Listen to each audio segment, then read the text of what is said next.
the sports clubs were so busy putting together a winning team on the pitch. The technology companies were so busy building their technology. Nobody was thinking about bringing the two together. Hi, welcome to the Halftime Snacks. My name is Ronena Invinde. This show explores the intersection between sports, business, and technology. Are you ready? Let's go!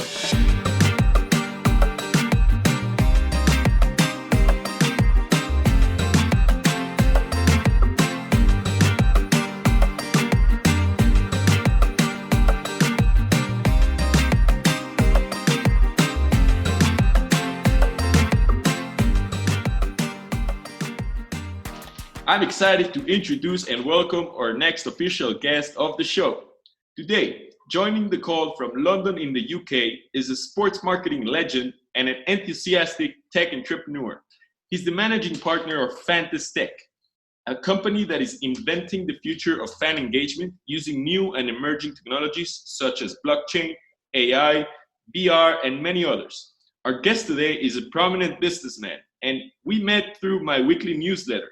He accepted my invitation to the show with zero hesitation, and I'm excited to have the chance to learn from him. Without further ado, ladies and gentlemen, Steve Madincea. Ronan, thank you very much. Great to be here. Great to be with a fellow enthusiast of sports and technology. It's my pleasure to host you, Steve. And, I would love to start our discussion by talking about collectibles in general.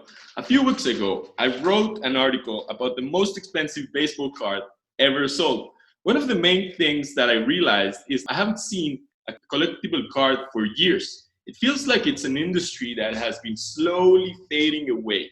Your company, Fantastec, seems to be about taking that industry and making it digital. I'd love to know the story of Fantastec. What is the purpose of the company? What is the pain point you aim to solve?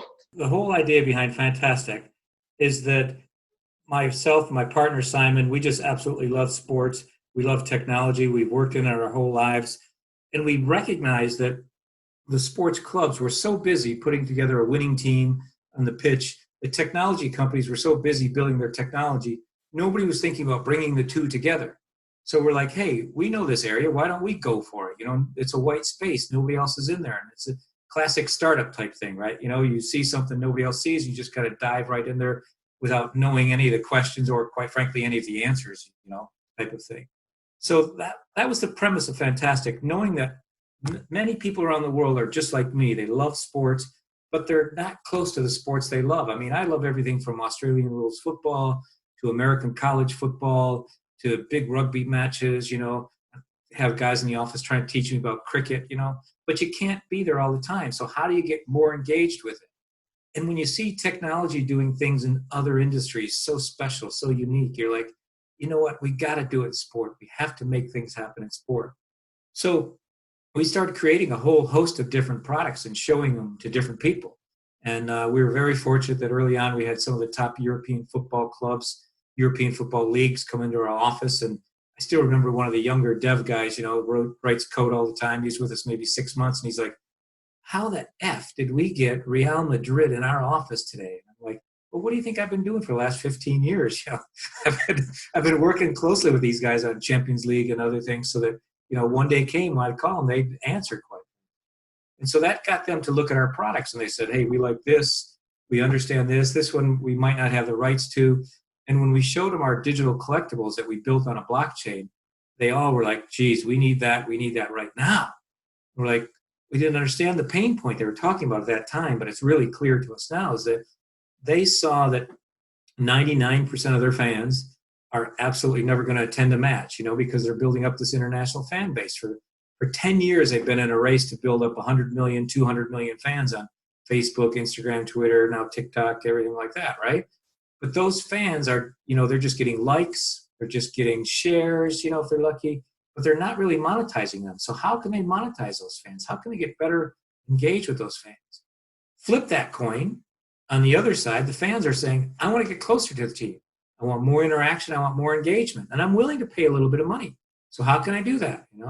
So when we showed them our digital collectibles, they were like, yes, we own the rights to that content. If you guys know how to build it and make this, because it's a very sophisticated blockchain system, we do it. And once we showed them that a kid could trade with somebody in Tokyo or Toronto as easy as they could, standing right next to them in Mexico City or anywhere else. These guys were like, yep, we're in. And they've been really good partners ever since, quite frankly. Wow, that's fantastic. I That's mean, right. That's what we hope people will say. yeah, it's the first thing that came to my mind. I really can't wait to swap some digital cards with you, Steve. I mean, it sounds like you guys are being able to create a tool to even make us feel engaged with the teams, even though we can't even see them right now through the circumstances of COVID. I'm really curious to learn about a little bit about the platform that you talk about, which you say it's very, very complex. I want to know how Fantastec is leveraging technology to connect between sports fans and digital collectibles. The blockchain itself is a great tool and a great system. And of course, everybody knows it because of crypto. Crypto cannot survive without the blockchain, but the blockchain can survive without crypto. So my partner and I, long hours debating this over pints of beer at the local pub and stuff like that. We finally decided that we were just going to go blockchain because we didn't think crypto was mainstream enough, that the complication of having to have a wallet and open up a wallet and stuff for the mass audience wasn't the right thing right away. But we liked the authenticity, the decentralized nature of the blockchain. We thought there were a lot of great positive things that we could do there. The fact that you could have a verifiable digital asset and trade it just as nicely with somebody anywhere around the world and not get ripped off because they're trading you something back that you agree to as well, right? So we really liked that, really understood that. There's that old saying, hire people smarter than you. I always tell the story, my first blockchain meeting, 12 people in the room. I'm absolutely the dumbest guy in the room about blockchain. But you keep learning, you keep asking questions, you understand, you got a business mind, you dig into it further. And now I'm speaking at blockchain conferences around the world, which is extraordinary in itself. And the real cool thing is once we got closer with the teams, we started co-creating some things with the players. And the players understood this. So we have different levels of cards, different levels of collectibles. And some of the players actually do like their favorite keepy-uppy trick or their favorite celebration after a goal. In the case of like Mesut Ozil with Arsenal did that with us the first year, which really became hugely, hugely popular. Or you have some of the women's players that, I remember one lady, she told us, I do two things. I snowboard and I play football. That's all I do. So is there anything I can do around snowboarding? Because she wanted her card to be unique and special, And so nobody has this kind of like co-created stuff with the players because the old school, I'm sorry to call them, paper cardboards that are made somewhere centrally, they got to cut down trees, they got to ship it in, in polluting ways, they got to put it at stores, it's either on a sale or return. But I will say one thing for them, they did sell one yesterday that topped your most expensive card. It's Mike Trout's rookie card, went for $3.9 million US. No way. Just yesterday. Yeah. I gotta make a new article then. I said to my guys when we saw that, I said, look, we've got some one of a kinds here with some digital signatures because I really think that's going to be something that's going to go for us quite strongly over the next 18 months where, players, they have to protect themselves. So they're not going to walk into an audience of people like they used to and autograph shirts and books and hats and everything like that. They just can't take that risk. And even if they thought about it or the team thought about it, I don't think their agent would ever let them do it, quite frankly. So we created these digital signature autographs where the player actually steps up to the screen, signs his autograph or her autograph, and then it gets transferred onto their chest, locked in, time-stamped, authenticated right then and there. And it's really cool. And people know that that's a genuine autograph. It's not a fake, like this one, with Mike Trout. How do you know it's really his signature? Probably because Mike Trout's a decent guy. It is and stuff like that. But the one that he beat with Honus Wagner, how do you know Honus Wagner? That was really his signature because that was from 1922, and a lot of people had to say, yeah, it really was, wink, wink, before you ended up paying a couple of million for that. So we're kind of really making it right now all for the masses. I mean, we've got well over 185 countries, tens of thousands of people trading digital collectibles. And it is really cool to make new friends because there's a networking aspect of it. You find out certain people like different players. And when you realize that and you come across one, you trade it to them because you know that that's their special collection. Other people like certain numbers and they trade it to them and stuff like that. So we're really having a good time with it as we build it around the world. One of the things I really like about what you say is how you approach developing a new app into a new technology, because even though you don't know, it's all about being less certain and having more inquiry, right? Knowing how to ask right questions and knowing where is the opportunity and how could you learn from it. So I think that's super interesting, and I love your product. Is I think it's also comes at a great time because of how social interaction is limited. So I think it's great. I think it's fantastic again. But you're going to be You're going to be cursed with that word now. I promise you. Given the level of competition in the market, I'm intrigued to know what is the main line of business that Fantastec must win in within the current business model to be successful. There's a couple hurdles, right? Because we are actually a B to B to C. So we work with the teams, we work with the leagues to help them generate revenue from those hundreds of thousands, millions of fans that they've got around the world, right? But we have to, the pain that we have to solve with them, the hurdles that we have to overcome from a business perspective is first to get them to understand the product. And sometimes there's an education process there, right? So sometimes the technology may be, I don't want to say over their heads, but it may be a bit complex, and you have to show them and demonstrate to them how it works and how it can work for them. Funny enough, the fans, the first wave that come in, they're all the technology enthusiasts, right? They know blockchain, they know everything, VR, AR, AI, ML, they know all the letters, right? And they do it all. So they just come in because they think it's cool, different, interesting, and then they start sharing it with friends that maybe don't know technology as well. So it's kind of a two-step sell, which is the complex thing, right? So first, the teams have to be believers because they're giving up certain things to go on your platform as far as content, player time, rights-free footage, things that they have and stuff like that. And I'll give you a great example of that, working with Real Madrid, who are a super partner to work with. They have, some of the classic footage of all time because they have Champions League final footage. You may remember Gareth Bale's wonderful bicycle kick. Now, we have that as part of our collection. People can take that and own that and trade that. It's really a hot item. And again, I'm not trying to make down talk the other competitors that we have out there. But they've got a paper card of a guy sitting there smiling from 9 months ago, So he's either put on weight or took off weight or added muscle or something. But he's changed a lot. But we've got that. We've curated that moment in time when Gareth Bale does an incredible bicycle kick in the Champions League final to win the trophy for Real Madrid, and you can have that in your wallet, right? On your phone. You can have that on your phone, and that's the other cool thing is that so many people wrote to us and said they're joining our camp because when they were little, they collected Panini cards or Top cards, and their mother threw out their card set. And they were all upset with it. But they know now they get to keep it all on their phone. It's not going anywhere. So they get to show their friends at the pub, or they show somebody in the old days pre-COVID, at an airport or something.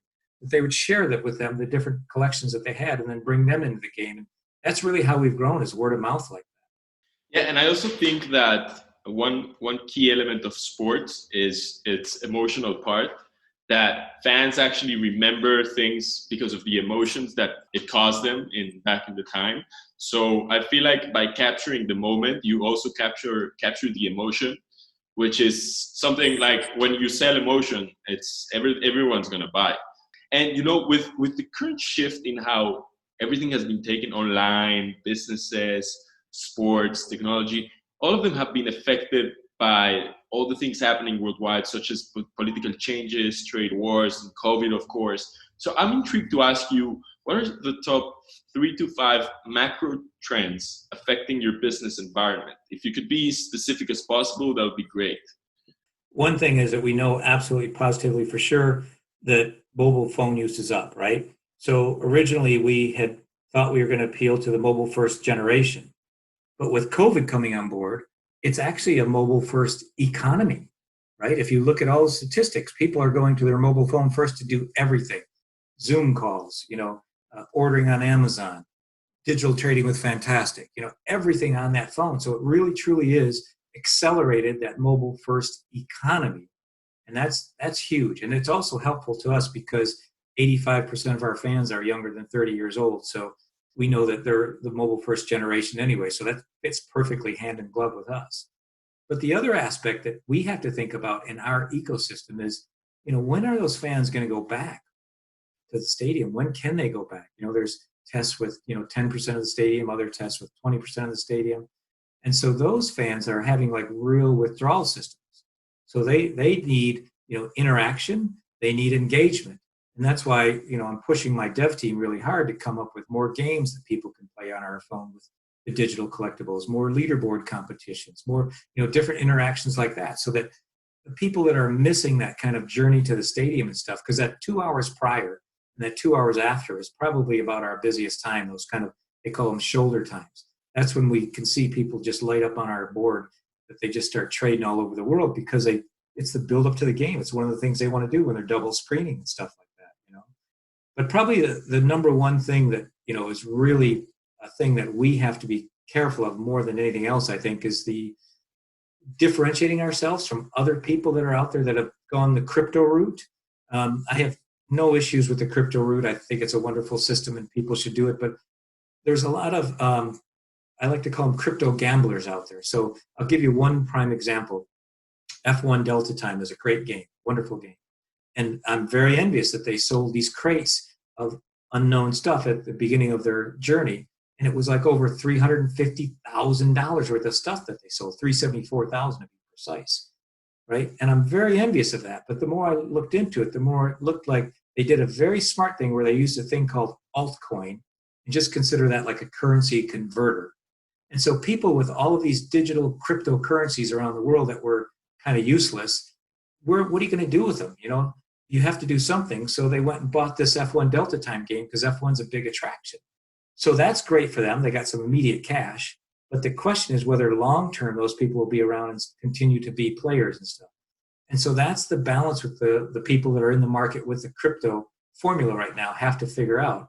How can they get something just in an immediate jolt of people trying to get rid of what I call their bad crypto coins into something that's a long-term playment game? A little sophisticated, I know, but it's one of the things we have to challenge. You said be specific, and I was. No, that's actually fascinating. I mean, I think the world is changing so fast, and soon we're going to be facing more and more applications surrounding the blockchain. So I think now is a great time because it's right around before it gets trendy, but it's still in its early days. So I think it's a great time for you guys, and I wish you guys have tons of success. And Steve, my last question for you is a little bit of a more personal one that I like to ask on the show. What's your message to the world? If you could have a billboard that would be seen by millions of people every day, what would you write on it and why? Well, listen, if it's a billboard that's going to be seen by millions, then presumably I don't know most of these people, right? And if I don't know most of these people, then I have to assume they're like everybody else in the world, that they have good days and they have bad days. And, some might be struggling a little bit more than others, especially in this COVID era, quite frankly. And whenever I get into that kind of thinking or have helped out a friend that's been in that kind of space, or myself, I reach into my wallet, and I have a little card inside my wallet there that somebody gave me many, many years ago. And it was a quote by Ralph Waldo Emerson. And I am not, one of these great people that I can quote Emerson left, right, and center or anything like that. But he had this quote that said, "What lies behind you and what lies in front of you pales in comparison of what lies inside of you." And it's really deep, and it really hits the spot. And I can't tell you how many times I've helped people out with that, or it's helped me, that if you're in a tough spot, don't worry, you'll get through it because you got the right character. You're the right type of person, It's definitely helped us through this startup, because a startup is like the wildest roller coaster ride you're ever going to be on. But that quote from Emerson, for me, is probably the number one thing I'd probably put up on a billboard, because it would help the millions that were going past it every single day. Wow, that's deep, as you say. I love that. It's super special. And I think that's a great place to wrap today's conversation. Steve, I'm grateful for having the chance to speak to such an icon of the industry. I'd like to thank you for your time, for your insights, for your kindness. And I hope we'll get the chance to interact in person sometime soon. But for now, thank you for coming to the Halftime Snacks. That'd be awesome. And I'm going to go have some halftime snacks. I'll keep listening, keep reading the newsletter. And if there's anything else I can do for you, Ronan, you just let me know. Thank you, Steve. I appreciate it.